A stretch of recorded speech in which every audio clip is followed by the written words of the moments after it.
Imagine a child, 11 years old, big, curious eyes, a ribbon in her hair.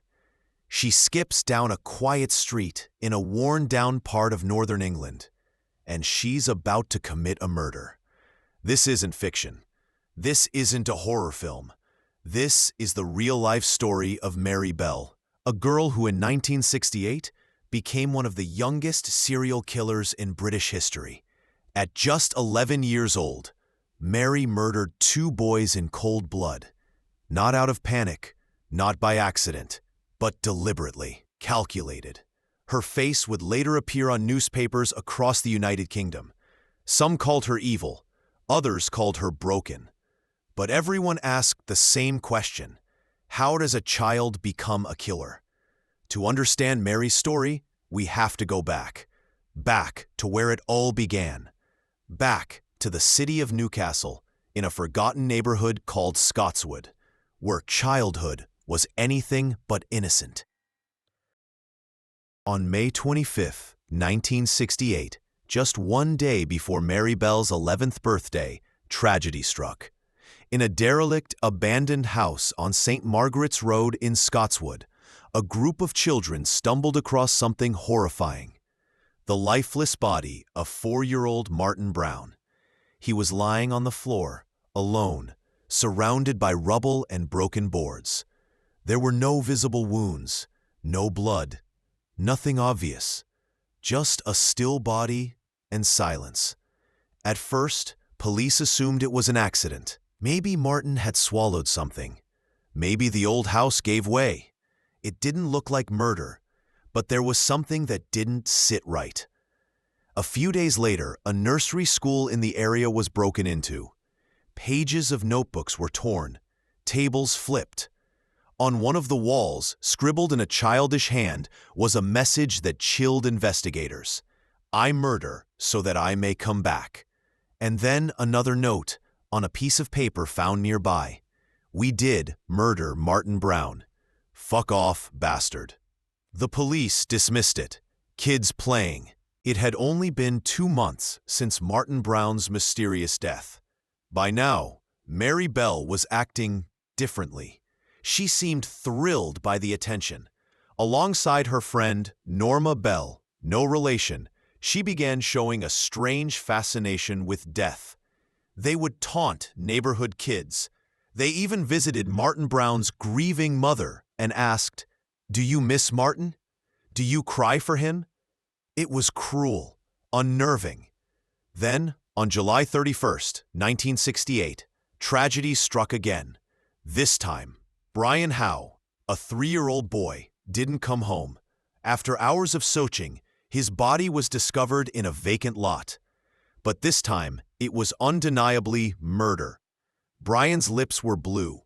His hair had been cut with scissors, uneven and random. There were bruises on his neck. And on his thigh, carved by a razor or scissors, were the letters M. Police were horrified. The violence was escalating, but the brutality seemed childish. What kind of killer carves a letter like it's a game? The neighborhood was on edge. 2 young boys, both dead. The community of Scotswood wanted answers. The police began interviewing local children. One name kept coming up: Mary Bell. But she was a little girl. Surely this was impossible. Then something strange happened. During one interview, Mary casually asked an officer, "Do you think Brian had any marks on his private parts?" No one outside the investigation knew that detail, not even his family. And then there was Norma Bell. She crumbled under pressure.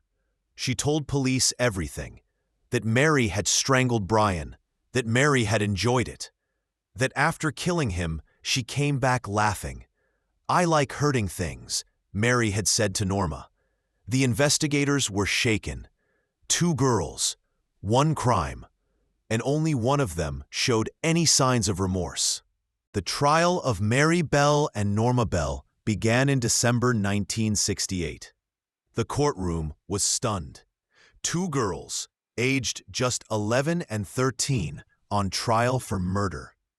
The prosecution described Mary as manipulative, dangerous, and devoid of empathy.